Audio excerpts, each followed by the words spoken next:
Hello student, मैं सुशील सिंह आपके हिंदी के अध्यापक। आज हम लोग संस्कृत के चैप्टर नंबर 4 चतुर्थ पाठ लिंगम वचनम च पर चर्चा करेंगे।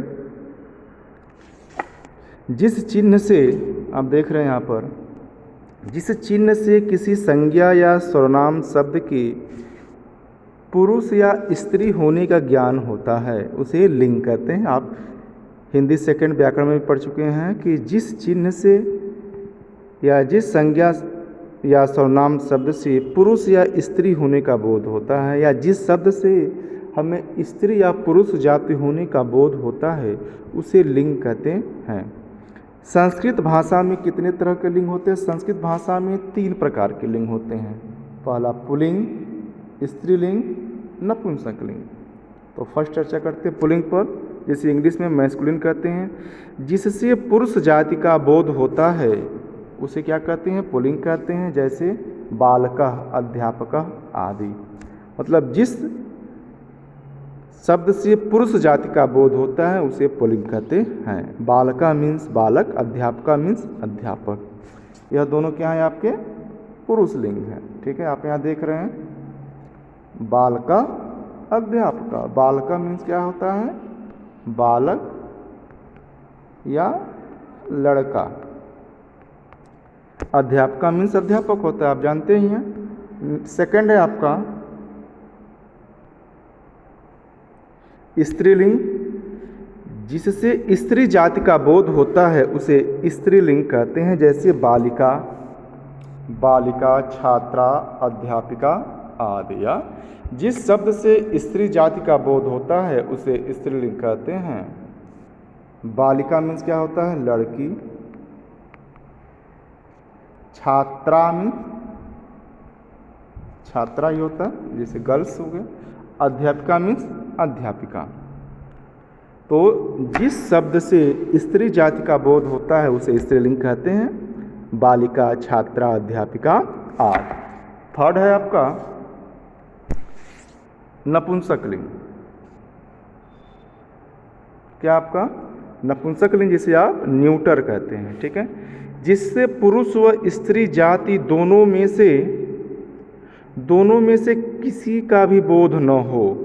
ठीक है, न स्त्री जाति का बोध हो न पुरुष जाति का बोध हो, तो उसे क्या कहते हैं? नपुंसकलिंग कहते हैं। मतलब न्यूटर जेंडर होता है। इंग्लिश में भी आप पढ़े होंगे न्यूटर जेंडर। ठीक है, नपुंसकलिंग, न स्त्री जाति का बोध होता है न पुरुष जाति का।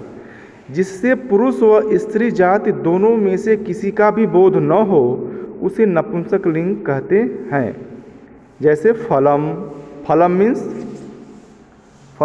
फल, पुष्पम पुष्प, गृहम घर। फलम मीन्स फल, पुष्पम मीन्स पुष्प, गृहम मीन्स घर।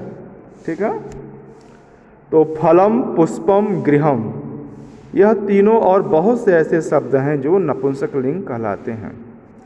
ठीक है, नेक्स्ट टॉपिक पर चलते हैं।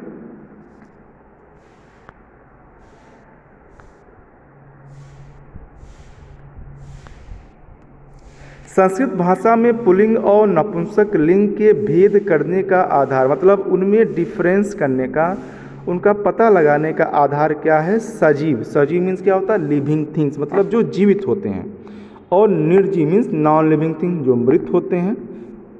यह इन दोनों के आधार पर हम नहीं कर सकते। मतलब संस्कृत भाषा में कोई शब्द स्त्रीलिंग है या पुल्लिंग है, यह उनके लिविंग और नॉन लिविंग थिंग्स के आधार पर हम नहीं कर सकते, बल्कि वस्तुओं के शब्दों का लिंग निर्धारण कैसे होता है? स्वभावादि। स्वभावादि मतलब उनके स्वभाव पर आधारित होता है। संस्कृत में किसी का भी लिंग निर्धारण उसके स्वभाव के आधार पर नियत होता है, फिक्स होता है, जिसे अभ्यास से ही समझा जाता है। जैसे हस्त, आप यहाँ देखिए, हस्त मीन्स हाथ। यह क्या है? आपका सजीव है। पुल्लिंग के अंतर्गत इसका बोध होता है। किसका बोध होता है? पुल्लिंग के अंतर्गत। हस्ता मीन्स क्या होता है? हाथ मीन्स यह क्या है? पुल्लिंग है। वहीं शरीर का दूसरा अंग उदरम। उदरम मीन्स क्या होता है? पेट होता है। पेट नपुंसक लिंग का बोध कराता है। पेट किसका बोध कराता है? नपुंसक लिंग का। पुल्लिंग के अंतर्गत इसका बोध होता है। वही शरीर का दूसरा अंग उदरम मीन्स पेट नपुंसक लिंग का बोध कराता है। संस्कृत भाषा में कितने लिंग होते हैं? ये तो आपने जान लिया कि 3 प्रकार के लिंग होते हैं, स्त्रीलिंग, पुरुष लिंग और नपुंसक लिंग। जिस शब्द से पुरुष जाति का बोध होता है पुल्लिंग कहलाता है, और जिस शब्द से स्त्री जाति का बोध होता है स्त्रीलिंग, और जिस शब्द से न पुरुष जाति का बोध होता है न स्त्री जाति का बोध होता है वह नपुंसक लिंग कहलाता है। और नपुंसक लिंग की पहचान हम अभ्यास के आधार पर कर सकते हैं।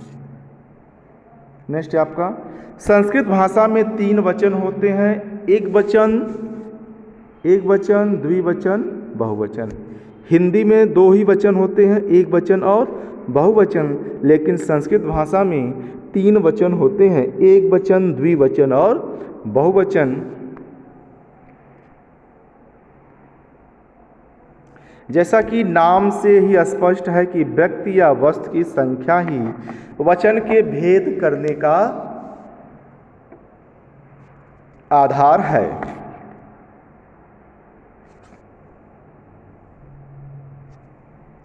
एक वचनम जिन शब्दों से एक वस्तु या एक व्यक्ति का ज्ञान होता है। जिस शब्द से किसी का एक संख्या दर्शाता हो, एक वस्तु या एक व्यक्ति का ज्ञान होता है उसे एक वचन कहते हैं। जैसे सूर्य मीन्स सूर्य, कपोता मीन्स कबूतर, बालका मीन्स लड़का या बालक। तो सूर्य भी एक है, कबूतर भी एक है, बालक भी एक है। मतलब जिस शब्द से एक वस्तु का बोध होता है वह क्या कहलाता है? आपका क्या कहलाते हैं सब? एक वचन कहलाते हैं। ठीक है बच्चों, अब चलते हैं नेक्स्ट टॉपिक पर। द्विवचनम मतलब 12 नंबर, जिन शब्दों से किसी वस्तु या व्यक्ति की संख्या 2 है ऐसा ज्ञान होता है उन्हें द्विवचन कहते हैं। जैसे उसमें 2 संख्या दर्शाता है, यदि एक में है, एक संख्या है तो एक वचन, और 2 संख्या है उस वस्तु या उस व्यक्ति की, यदि 2 संख्या है तो वह द्विवचन कहलाएगा। ठीक है, जैसे गजौ मीन्स क्या होता है? 2 हाथी, बालकौ मीन्स 2 बालक, शुकौ मीन्स 2 तोते। ठीक है, 3rd नंबर है आपका बहुवचनम, जिन शब्दों से किसी व्यक्ति या वस्तु की संख्या 3 या 3 से अधिक, कितनी? 3 या 3 से अधिक होने का बोध होता है या ज्ञान होता है उसे क्या कहते हैं? बहुवचन।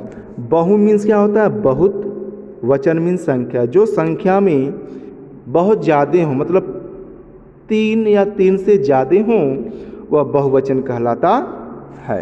एग्जाम्पल में आप देख सकते हैं, अश्वाह मीन्स बहुत से घोड़े, रक्षका मीन्स बहुत से रक्षक, वानराह मीन्स बहुत से बंदर। ठीक है, नेक्स्ट पेज पर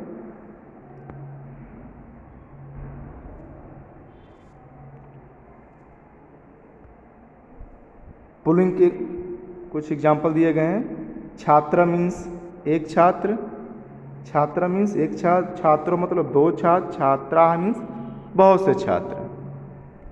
तीसरा आपका भक्ता, भक्तौ, भक्ता मतलब एक भक्त, 2 भक्त, बहुत से भक्त। आसंद, आसंदौ, आसंदा मतलब एक कुर्सी, 2 कुर्सी, बहुत सी कुर्सियाँ। नेक्स्ट है आपका हस्ता मीन्स हाथ, हस्तो मीन्स 2 हाथ, हस्ता मीन्स बहुत से हाथ। वानरा मीन्स एक बंदर, वानरों मीन्स 2 बंदर, वानरा मीन्स बहुत से बंदर।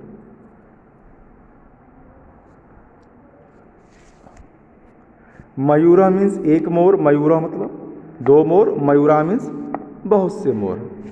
इसी तरह स्त्रीलिंग का है एक वचन, द्विवचन और बहुवचन में। एक वचनम, द्विवचनम और बहुवचन में बालिका, बालिके, बालिका। बालिका मीन्स एक लड़की हो गया, बालके मीन्स 2 लड़की हो गया, बालिका मीन्स बहुत सी लड़कियाँ।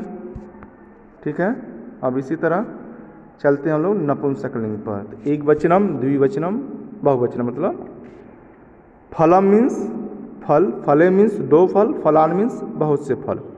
तो यह जो फल है यह क्या आपका नपुंसकलिंग, मतलब यह न तो पुल्लिंग है न ही स्त्रीलिंग है। उसी तरह बाकी सभी एग्जाम्पल गृहम गृहे गृहाण, मंदिरम मंदिरे मंदिराणि, पुष्पम पुष्पे पुष्पाणि, पुस्तकम पुस्तके पुस्तकानि, वस्त्रम वस्त्रे वस्त्राणि, काष्ठम काष्ठे काष्ठानि, व्यंजनम व्यंजने व्यंजनानि, वातायनम वातायने वातायनानि, कमलम कमले कमलानि। सभी क्या हैं आपके नपुंसकलिंग के एग्जाम्पल हैं, उदाहरण हैं।